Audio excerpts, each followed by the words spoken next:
Welcome to the VarsityWA Midnight Reactions Podcast, Saturday quarterfinals. I'm your host, Todd Milles, joined by my regular guests, Matt Evans in the Tri-Cities, and the championship coach, Eric Kurle. Exciting weekend of football. All of the number one seeds. No problem getting through to the Final Four. A big win for Graham-Kapowsin in Spokane over Greater Spokane League, Gonzaga Prep, and we will talk to Jeff Logan, the Eagles coach. Stick around.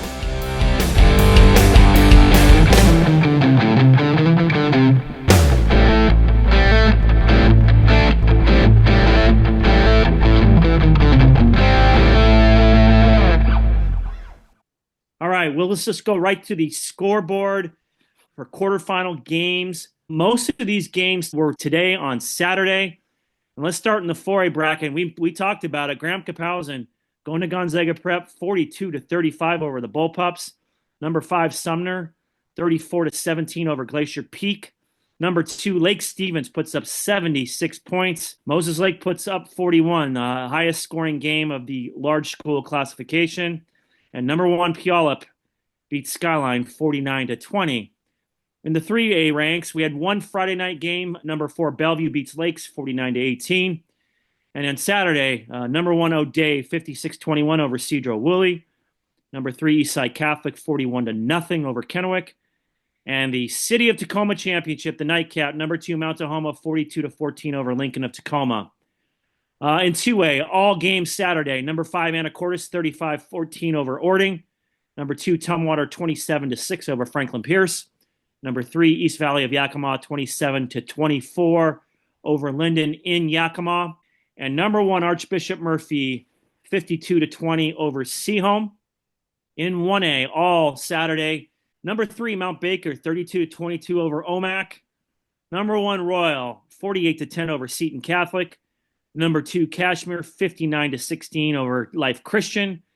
And number 4, Linden Christian, 56-35 over Montesano. I guess I owe those Lynx supporters a big apology over my picks over the last couple of weeks with the Lynx, but they're in the Final Four. In the 2B ranks, we had the other Friday night game, Okanagan, maybe the most exciting finish of the weekend. Edges Freeman, 34-32. And on Saturday, number 7, Adna, 42-32 over Newport. The number 2 seed Grizzlies go down. Number 3, Tri-Cities Prep, 55-12 over Liberty Bell. Number 1, Toledo, 42-0 over Napavine. And in the 8-man game, number 2, Liberty Christian, 56-14 over Darrington. Number 1, DeSales, 58-24 over Nia Bay. Number 3, Wahkiakum, 66-34 over Pomeroy. And number 4, Almira Cooley Heartline, 61-26 over Nassau. You know the scores, you know the upsets. Matt Evans, what scores tonight or Friday caught your eye on WIAA quarterfinal weekend? Well, I'll tell you, all of them did. And what I mean by that is this was the highest scoring quarterfinal round in at least the last 10 years. Combined tonight, every game came out to 1,620 points, which is an average of 67.5 per game. Per game, 19 schools scored over 40 points, 28 scored over 30. It was just an unbelievable game if you were on the offensive side, or unbelievable night if you're on the offensive side of the ball. We saw 117 points in a 4A game in Lake Stevens. Oh, just unbelievable. If you're an offensive-minded person, today was your day. Hey, championship coach, I think you and I just failed math class, pal. I couldn't add that high. I can tell you that. Hey, somebody came prepared for the podcast, huh? Hey, hell yeah. Those are great numbers. I knew it was a high-scoring game. We were at a few of them. Lauren and I were tonight, so but not like the game you were at, and definitely not the game up at Lake Stevens. But Eric Kurle, when you look at the scoreboard, your impressions about quarterfinal weekend? You know, you look at them, all pretty much went with the seat they should win. But, you know, I got to go to watch GK, my old school, and I was just impressed by Just a great football game. But a game that GK dominated. I had to lead the whole game. They gave us some big plays. They give them a chance. They struggled against a load option and a couple pass plays, but for the most part, Gonzaga Prep couldn't get things going at all. And probably the most efficient offensive game I've seen GK play in years. I mean, probably the best performance by a quarterback that I've seen in receivers in a long, long, long time. Yeah, we'll talk to Jeff Logan about that win at Gonzaga Prep. If I'm not mistaken, I think the last team to go over there and win at Gonzaga Prep in the WIA playoffs was Bellarmine Prep with Cepha Lufau Hmm. in a crazy game, and it sounds like another crazy game on Bullpups Field today. I was curious. I want to go back to Friday, and I did get to watch the Okanagan Freeman game, and this was a rematch of the 2B semifinal game last year. It's just proof that, man, it's tough to knock out the champs, man. It is real, and especially the more you win, the tougher you are to knock out. I mean, those are the two-time defending champs. At times Okanagan looked like the best team, at times Freeman looked like the best team, and then at the end it just became a battle of who could make a 2-point conversion and who could stop it. And that's what Okie does. They go for two, and they on Friday night they stopped two, and it was enough to hold off Logan Schultz and Freeman in just a great football game to watch as they get to the semifinals and will go to Toledo. And you guys mentioned it. I mean, I don't know how we can't talk about the Graham-Kapowsin win at Gonzaga Prep. I know they were upset, getting bumped down a seed and had to go play the two kind of run bruisers in the bracket. And those guys found a way to win. And I don't know how many times they're tired. You guys were tired of playing Lake Stevens, or Jeff Logan was to playing Lake Stevens, and maybe we'll ask him that. But they got another game with Lake Stevens. A lot of juniors on that field, as you know, Eric, and it's going to be a great semifinal. And then obviously the rematch with Sumner and Puyallup on tap as well. Well, speaking of a happy 6-hour bus ride home, and the coach who not only was steering the bus to and from, but steering the bus on the football field today, let's welcome in Jeff Logan. Jeff, congratulations on getting a win against the Greater Spokane League champs. You guys have gone on the road the last couple of years. You've gone to Lake Stevens. It hasn't gone well. Last year at Arlington. What was different about this trip in terms of getting ready, getting prepared, and then just getting off the bus? And man, you went on like an 8-minute drive to kind of set the tone for the game.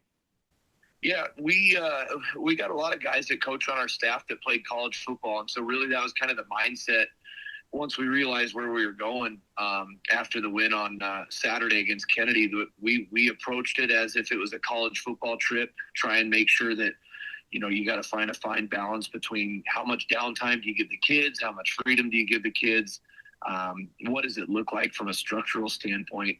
And that was kind of the foundation of where we wanted to start with planning all of that. We got guys like Mookie, my brother, Brophy. A lot of these guys have played some high-level college football, and that's where we started in the planning process. And so we tried to approach it that way. We made sure to emphasize that it was a business trip, not a field trip. And I think our kids responded really well. We stopped over at Ellensburg on the way over and had a good practice over at Central. Got over to Spokane at about 5 o'clock, ate some dinner, and then got up and went through our normal playoff Saturday morning routine where we go through a bit of a walkthrough. We get together and have a team meeting, watch some film. Our kids are ready to go. I think that going on the road is always tough. Admittedly, our defensive staff has had a good plan for what we've faced with Gonzaga Prep in the triple option. I know they had 3 different one-play drives, but our point of emphasis was to stop the dive and try and corral those guys. Just Jonah Keller ended up, turning a couple of drives into really short drives for him. So, our kids are ready to go, and I thought that our coaching staff did a really good job in prepping what the week structure was going to look like in the travel trip. You guys really controlled time of possession throughout the game. How did you feel like that impacted the ebbs and flows of what happened today, Jeff? I think it was important for us to continuously gain first downs. That was one of the things that Travis Robinson and I had talked about. He was our old D coordinator back when Eric was actually coaching. And then he's been back on staff with us this year. And it was, how do we sustain the football? We thought we had an advantage up front. I think that we didn't run the ball as efficiently as maybe we had hoped to, but we did enough that we kind of kept it balanced. And that allowed us to continuously pick up first downs. AJ was very, very efficient throwing the football. All of our receivers caught the ball. Blake is always going to go forward and fall forward, so we stay out of long down and distance. And so, just continuously staying ahead of the chains was important for us. We felt like we needed to be calculated when we took the shots over the top. I thought we did a good job, but we knew that we needed to kind of methodically control the football and take control of that football game from a time of possession standpoint. Eric Kurle was in attendance tonight, or for your game this afternoon, and he's been dying, Jeff Logan, dying to ask you a question and make a few comments. So, championship coach, what you got to say? Wow. That was, I haven't got excited like that for about 3 or 4 years, so it was so much fun watching it. Probably the best performance I thought scheme-wise, I told Jeff, is probably the best game I've seen a high school coach call. Both sides of the ball. I mean, really, in defense, they got us on a load option on that, get numbers on us on a load option, which that's going to happen. You're going to take things away, and then they got us some big plays. But defensively, just shut down when you need to. We're in control of the game, even though it was a close game the most of the game. And then running enough that get it done, and then just efficiency of you. I don't know, Jeff, I'm obviously what you think about, but it's probably the best performance I've seen from a GK quarterback in years, probably ever, that I've ever seen. And the O-line and the receivers just sitting in zones when they went zone and beating them in man-to-man. What do you think?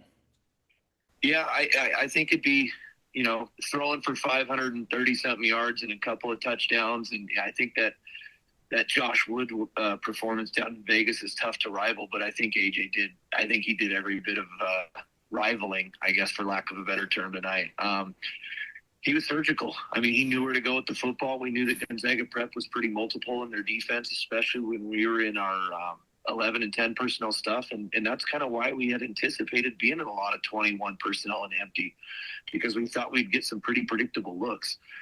It didn't work out as much as maybe we'd hoped to be in some of that 21 personnel stuff, but AJ does a good job of prepping. He's a really, really smart kid. He knew where we needed to go with the football based off of leverage, based off of corners' eyes and coverages we were getting, pre-snap roll. If his performance wasn't the best in Graham-Kapowsin quarterback history, it's definitely a 1A, 1B with that performance with Josh. And that's a pretty high standard to be set. So really, really proud of him. He's put in all the time and effort to continue working that hard and perform that well as a sophomore. Is impressive. It wouldn't be the WIA playoffs, Jeff, if it wasn't a Graham-Kapowsin, Lake Stevens showdown somewhere deep in the playoffs. You get to go up to see Tom try again. What are some of your thoughts about a team that's coming off their own impressive victory, scoring 70-plus points, and an offense that's having no problem moving the football? Yeah, we're going to have our hands full. I don't think anybody's going to sit there and disagree with me when I say that. The Moser kid's he's going to cause anybody fits. The way he runs the football, it's a lot like when they had the Trey Long kid a couple of years ago. He was able to run the football. Colton Matson could run the football when he needed to. What they present to you from an offense causes you problems. I mean, thankfully we feel like we've got some speed on defense from the defensive line all the way through our secondary that it should help us. It feels like we find a way to find each other at least 2 out of every 3 years. So I wish they'd have to come to us every once in a while, but that's just kind of what the nature of it is. So our kids will be up and they'll be ready for it. It's a good test. It's where you want to be.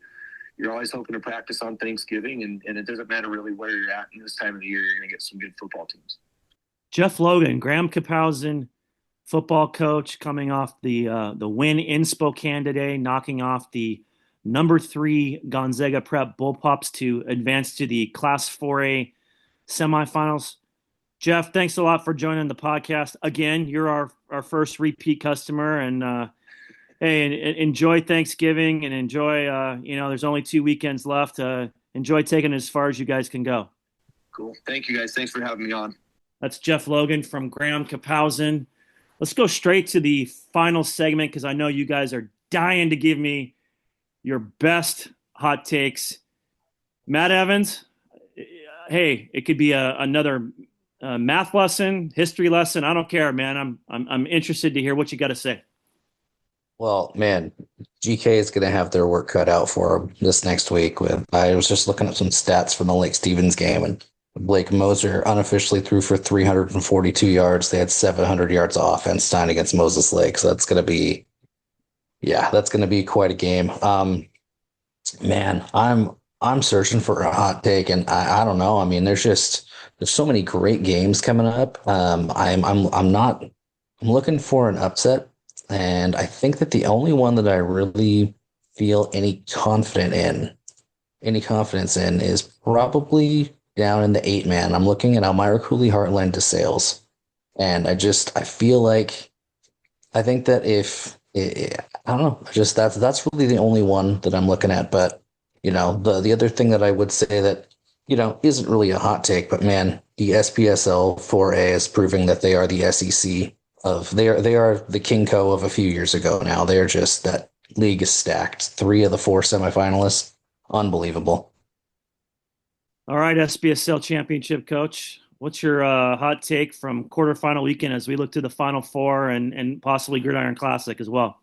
Jeez, you see some great setup games right here. You got Sumner Puyallup rematch, and I feel like it's going to be a lot closer.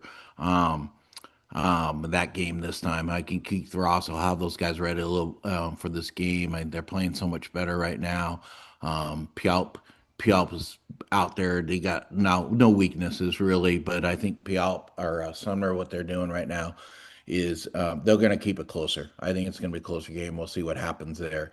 But GK Lake Stevens, Lake Stevens does a great job with condensing the field, widening the field, getting vertical, getting horizontal, and Coach Fry and moving things around. I think that's going to be another high scoring game because GK is just getting things done right now on offense. I mean, if someone watches that film and see how well they threw the ball and then they ran the ball enough to control the ball and set up things for the pass game. And then, you look at, the 3A football and those matchups and 2A, seeing East Valley against Tumwater. I want to see that game. I think I know you're high on that East Valley team out. I think out of Yakima, that Tumwater might be the best matchup against Archbishop Murphy. I don't know a lot about the East Valley team, but I mean, that's going to be a good matchup. See who's going to play that Murphy team in the finals. I've got 2 hot takes, and one of them's off a comment tonight from Keith Ross, and Keith, he can be loquacious when he wants to be, and he says you don't get a lot of do-overs in life, and certainly Sumner and Anacortes get a do-over next week. Like you said, Sumner gets to try and avenge maybe one of their lowest points in years when they got shellacked by Puyallup in that Saturday night Valley Championship game. Midway through the year, like you talked about, Sumner's in a different headspace right now, and then Puyallup just keeps rolling along. 2 really good forces meeting again next week at Sparks Stadium, and then Anacortes getting a second shot at Archbishop Murphy. I really truly believe this is the only team, based on what they do, their style. Ryan Harrington, they've got 3-4 really good receivers. I think with their style, they're really the only team that has a chance to beat Archbishop Murphy, guys. If they can give Ryan Harrington a second or 2 longer to step back and step into some throws and be able to move the football down the field, maybe they can make it interesting next week on the road. They took a pretty bad loss at home during the Northwest Conference season. So both of those teams get do-overs, and that'll be fun for the state semifinals. And then the second one, I actually ended up at the Mount Tahoma game. Lauren went to the Puyallup game, and it was interesting to hear Keith Terry talk about kind of morphing or mirroring his style, similarly to the heavy hitters of 3A. I mean, it's nice to be able to go out and run the air raid and throw the football around 30, 40 times, but that just doesn't win in 3A, guys, as you know. Look at the great teams that have won state championships with Bellevue and the Wing T, and Eastside Catholic with I and O'Day, and what they've done with the Veer, and Mount Tahoma wins it with their run game, and they win it with a physical, ferocious defense that forced 2 Sione Cajo interceptions in the second half tonight, one for a pick 6 by Elijah Durr to win the city championship in Tacoma. I think they feel like they have a style and the experience to go toe-to-toe with those 3A Metro League teams, and I think we're all dying to figure out how well that holds up. Well, that'll do it for the Saturday night Midnight Reactions podcast, WIAA quarterfinal weekend. For Eric Kurle, the championship coach, and Matt Evans from Evans Rankings, I'm your host, Todd Milles. We will be back next week for the Final Four of Washington High School football.